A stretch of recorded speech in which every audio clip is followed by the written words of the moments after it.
Hi folks, Canadian Prepper here. So I'm just chilling out here on the lake. Got my fishing kayak.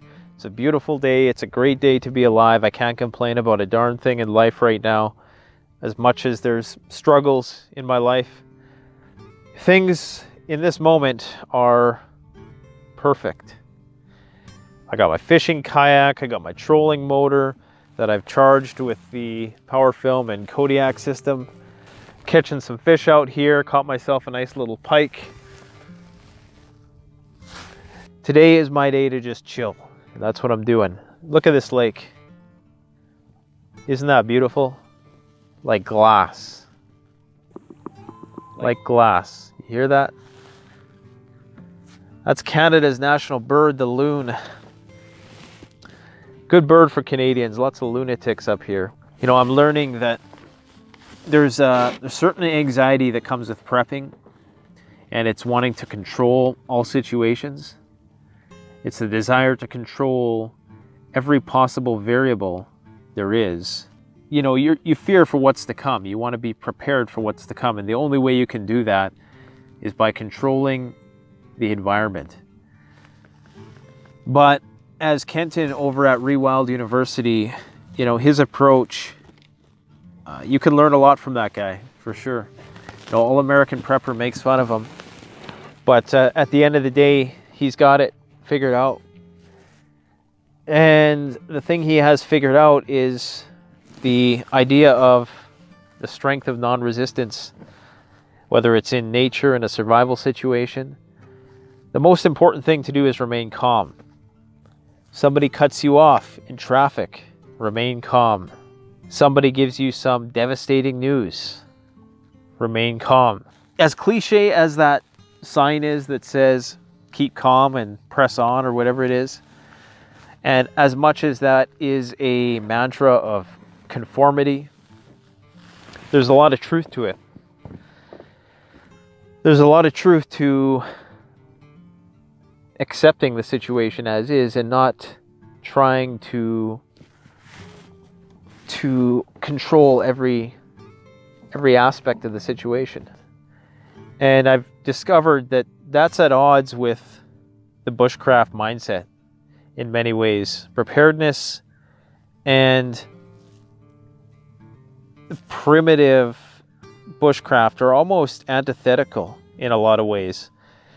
We lump both of those people together into the overarching umbrella category of survivalist, but there's something about prepping which is trying to retain civilization as it is, which is trying to, you know, keep things as they are. It's a very anxiety-laden process. There's a lot of anxiety to prepping, wanting to control all the variables, and there's nothing wrong with that.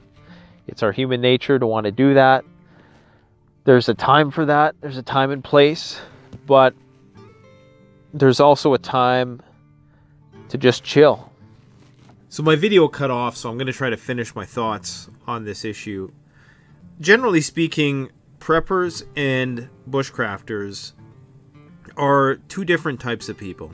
Bushcrafters tend to approach things in a much more minimalist, traditionalist manner, whereas preppers, be they the 72-hour prepper or the full-on doomsday prepper, are both employing more modern methods of trying to ensure their survival, and if anything, are trying to avoid ever having to resort to a primitive means of self-subsistence. So I've really been trying to find out what the commonality is between the full-on primitive skills bushcrafter and the super prepper type person who's into the tactical, who's into the storing food away for long periods of time, who's into trying to sustain all of the creature comforts and control systems which have been developed by civilization as long as possible while society is collapsing around them, whereas the bushcraft or primitive skills-minded individual seems to want to flee civilization while the grid is still here. And of course, at the intersect of these, you have the homesteader types and the off-grid movement. I myself see the benefit in both of these ways of life. On the one hand, I don't want to be left behind by the technological evolution of society. Therefore, I try to keep up to date as much as possible on current issues, and of course structure my preparedness strategy using the latest and greatest of tactical technology. But at the same time, there's much about primitive bushcraft that I respect and admire. I respect their connection to their tools, some of which are handmade, most of which are made by organic materials, non-synthetics. I respect the pace and low anxiety that they approach life, and I undoubtedly admire their ability to thrive in very crappy situations that for most people from the city, not being able to control all the variables, it drives you nuts. In the city, I've said before, the cities are made of straight lines. Everything's right angles. You go out into nature, everything is curved. And right angles are very predictable, and we've been conditioned to right angles. And then when we go out in nature and things don't go our way, when you have the insects and the weather and things not coming together as you had planned, and the sweating and the cold and all of the rest of the challenges that will meet you out there in the raw, uncut world, will quickly overwhelm the city-minded person and make you want to run back to town.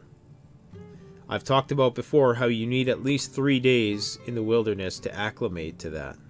Because the first day is going to be okay, the second day is going to really suck, the third day is things are going to start to come together, and by the fourth day you get into a routine and you're going and you're moving and you're living off the land, and you find a bit of a peace with things. But it's because at that point you've relinquished control of the situation. You're not trying to control every single possible variable. And for me, it's been very challenging to balance these approaches, because on the one hand, I want to not be roughing it when I'm in the sticks.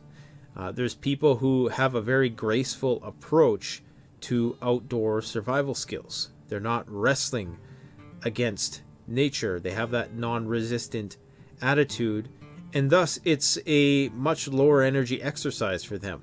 Whereas me, if I don't go out into the bush for several months, I'm rushing, I'm kind of frantic, I'm making mistakes. I'm just not, it takes an adjustment period for me to feel comfortable there. Once I do, after a few days, then things tend to start to straighten out. But up until that point, it can be a sketchy experience unless the conditions are perfect, which they never are. And the truth of the matter is, no matter how good you are at bushcraft, just the fact that you exist today is proof that you are in some way, shape, or form, even if ever so minutely, dependent on the grid and the services provided by civilization. So nobody is through and through 100% primitive anymore. Maybe there's a couple tribes peppered throughout South America and Africa, but by and large, nobody lives in isolation anymore.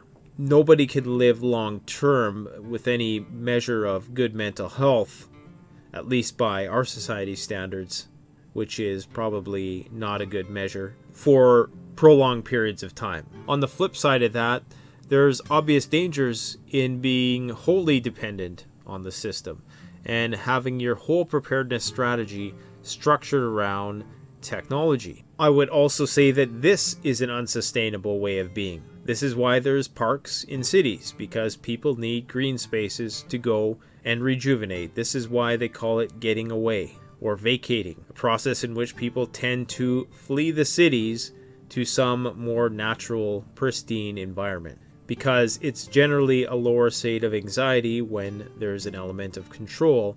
There's also a very grim reality that you are never going to expose yourself to if you don't put yourself in primitive survival situations. There's something about having to subsist just off organics, which is going to provide greater substance to your fears if you are a prepper. I think preppers are good at imagining what it would be like to have absolutely nothing and to have to live out there in the sticks, which is why, we prep so much. But without actually having some experience to match that, you don't really understand it on a visceral level. I think both of these approaches are absolutely essential if you want to be a well-rounded survivalist. Because on the one hand, you want to be able to make the most out of whatever technology is available if the grid ever went down for a prolonged period of time, but you also want to be able to, as quickly as possible, move into that primitive, non-resistant, subsistence-based, living off the land type mentality. And you only do that through practice. This is why I hope that for the next few months, while the weather's nice, that you're out there, you're practicing your skills, you're putting yourself to the test, you're challenging yourself, and give yourself that 72 hours, or at least 96 hours, to fully see what I'm talking about with regards to finding a rhythm with things. Let me know what you think in the comments section. If you enjoyed the video, please like, comment, subscribe. Thanks for watching. Canadian Prepper out.